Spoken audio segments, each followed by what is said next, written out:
أما بعد فأعوذ بالله السميع العليم من الشيطان الرجيم أم حسبتم أن تدخلوا الجنة ولما يأتكم مثل الذين خلوا من قبلكم مستهم البأساء والضراء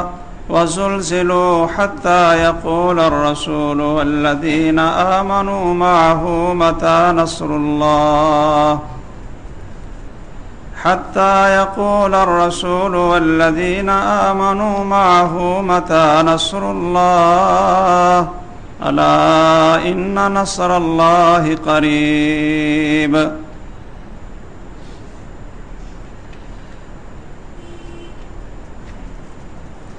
سامعین کرام، حضرات و خواتین، مجھے اپنے اللہ کریم سے بہت امید ہے کہ آپ حضرات خیر و عافیت اور سلامتی کے ساتھ اس بابرکت مہینے میں اللہ کی رحمتیں اور اللہ کی بخششیں، مہربانیاں اپنی جھولی میں خوب ڈال رہے ہوں گے۔ اللہ تعالی ہمیں مزید توفیق اور ہمت سے نوازے۔ حضرات گرامی، یہ ایک بہت بڑا المیہ ہے کہ جب بھی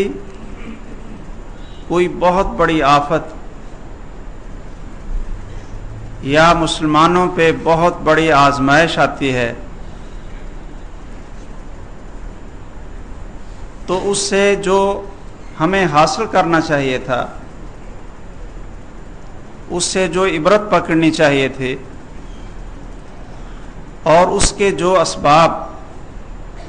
ہمیں اپنے سامنے رکھنے چاہیے تھے، ان سب کو چھوڑ کر صرف عقل اور مادیت کو سامنے رکھ کر ہماری قوم تجزیہ کرتی ہے، جس وجہ سے وہ آزمائش اور وہ ابتلا جس کا کوئی اور مقصد ہوتا ہے، صحیح طور پر ہم اس سے سبق حاصل نہیں کر پاتے ہیں۔ میرا مقصود وہ بہت بڑا سانحہ ہے اور بہت بڑی آزمائش ہے کہ جس سے امت مسلمہ اس وقت دوچار ہے، اور خصوصاً جو قریب کے لوگ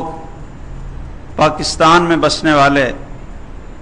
یہ اس کی شدت کو بہت ہی محسوس کر رہے ہیں، اور کرنا بھی چاہیے۔ اخوت کا تعلق اور محبت کا یہی تقاضا تھا،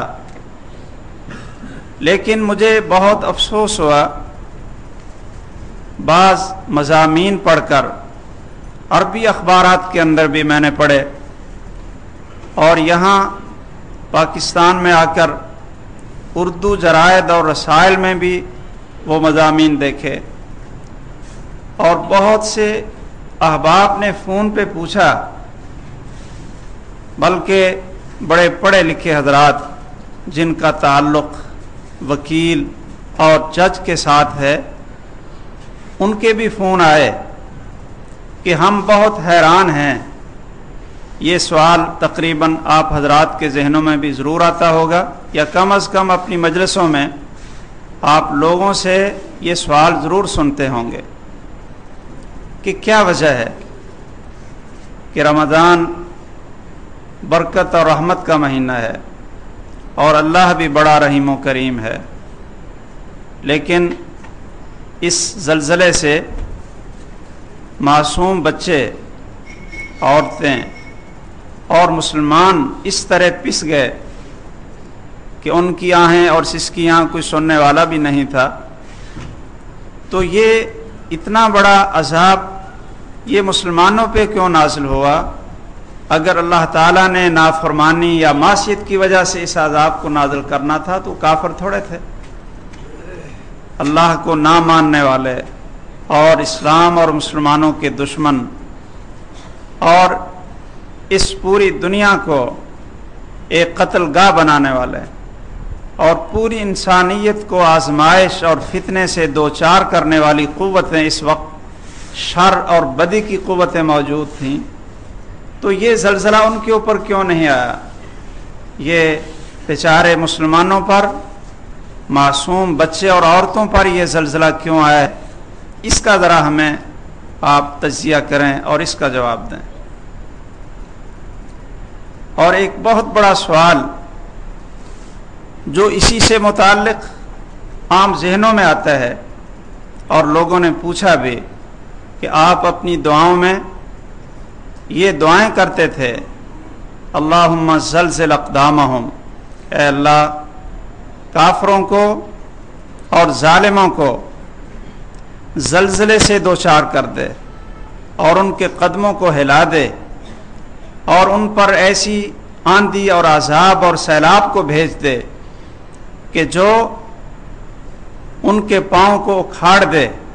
تو آپ ان کے لیے دعائیں کرتے تھے، اللہ نے آپ کو پکڑ لیا۔ میں سمجھتا ہوں کہ یہ باتیں قرآن مجید کی طرف رجوع نہ کرنے کی وجہ سے ہیں اور اسلام کا جو صحیح قانون اور دستور ہے اس کو نہ پہچاننے کی وجہ سے ہیں۔ دوسرے لفظوں میں میں برملا اس کا اظہار کرتا ہوں کہ قرآن سنت اور اسلام کی تاریخ سے ناواقفیت، اللہ ذوالجلال کی صحیح معرفت کا فقدان، یہ اصل میں اسباب ہیں کہ جس کی وجہ سے ہم اس کا تجزیہ یہ کر رہے ہیں۔ کسی نے خالص مادی اسباب کو سامنے رکھ کر کہ جی ادھر سے لاوا اٹھنا تھا اور وہ اٹھا ہے، اس وجہ سے یہ سارے کا سارا زلزلہ برپا ہو گیا ہے۔ میرے بھائیوں، آئیے آج کے اس خطبے میں اس چیز کو آپ کے سامنے رکھنا چاہتا ہوں تاکہ ایسے موقعوں پہ جب بھی امت مسلمہ پہ کوئی سانحہ اور المیہ کوئی آتا ہے تو ہمیں قرآن اور سنت کی طرف رجوع کرنا چاہیے، اپنے اللہ سے پوچھنا چاہیے اور محمد الرسول اللہ صلی اللہ علیہ وسلم کی سنت کی طرف رجوع کرنا چاہیے کہ اس کے اسباب کیا ہو سکتے ہیں اور یہ اس طرح کا سانحہ کیوں آیا ہے، اس کی وجہ کیا ہے، اس سے ہمیں کیا حاصل کرنا چاہیے۔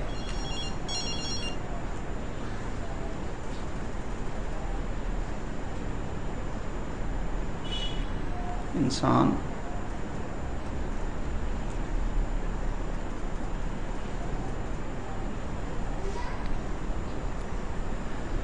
تو میرے بھائیوں،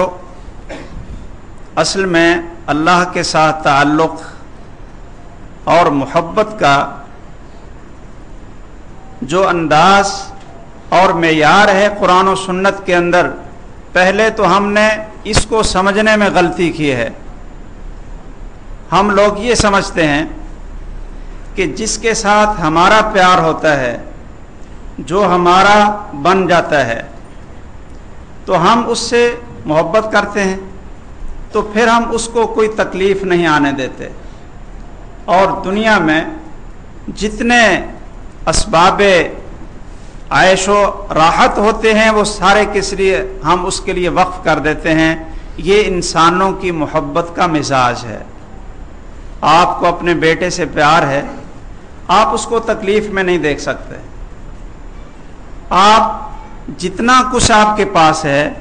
آپ سارے کا سارا اپنی اولاد کو محبت کی وجہ سے دینے پہ تیار ہوتے ہیں اور اس کی تکلیف کو پسند نہیں کرتے۔ یاد رکھیں، اللہ کی محبت کا یہ انداز نہیں ہے۔ آپ یہ نہ سمجھ لیں کہ اللہ جس سے محبت کرتا ہے اور جس کو اپنا بنا لیتا ہے، یا جو شخص اللہ کا بن جاتا ہے تو پھر اللہ تعالیٰ اس کو تکلیف نہیں دیتے اور اس کو اسباب معیت سے محروم نہیں